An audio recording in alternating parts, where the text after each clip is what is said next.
Sud Radio Conseil de famille.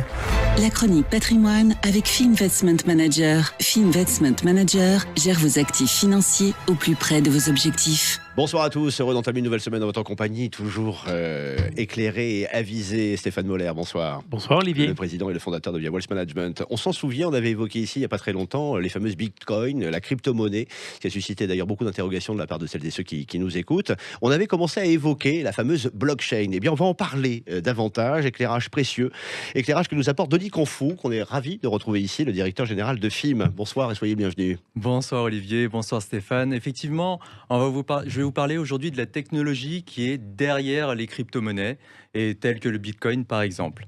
Mais on va vraiment se focaliser dessus et voir son intérêt pour l'économie en général.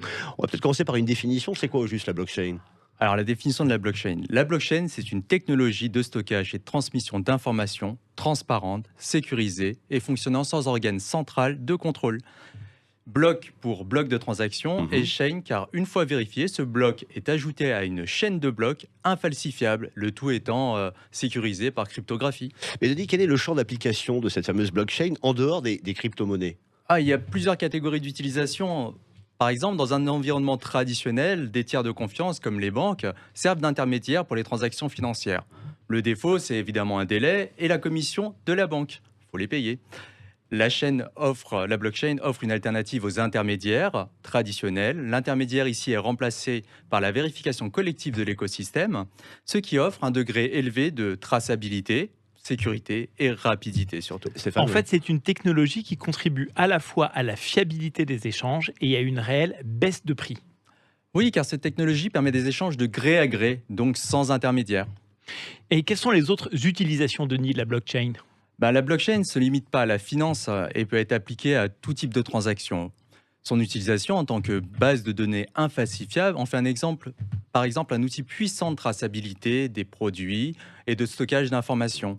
Mais pour moi, l'un des plus grands potentiels de la techno, c'est le smart contract, donc le contrat intelligent. C'est quoi exactement le smart contract ? Alors, prenons un exemple. Sur deux personnes faisant un pari sur l'issue d'un match de foot, la blockchain va faire appel à un oracle de confiance pour avoir des résultats de match et ainsi dénouer la transaction, payer le vainqueur du pari. En fait, la sécurité de la blockchain, on l'aura compris, repose sur son hermétisme au monde extérieur, au monde externe.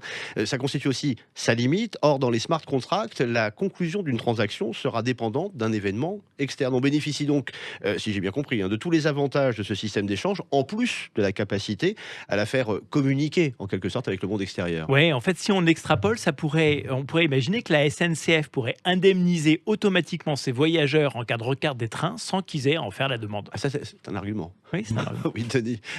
Exactement, vous avez vraiment tout compris. C'est pour cette raison que la fameuse blockchain est une technologie qui a des débouchés sur de nombreux secteurs comme les banques, les assurances, la santé, les chaînes logistiques, les transactions immobilières par exemple. Mais il y a tellement d'autres utilisations. On en reparlera avec vous, pourquoi pas ? Avec plaisir. Merci. Denis Confoux, chronique à retrouver évidemment en podcast sudradio.fr, ainsi que celle que nous avions consacrée au fameux Bitcoin, la crypto-monnaie que nous évoquions. Merci Stéphane. À demain. Et à demain. Sud Radio Conseil de famille. La chronique patrimoine avec Fee Investment Manager. Fee Investment Manager gère vos actifs financiers au plus près de vos objectifs.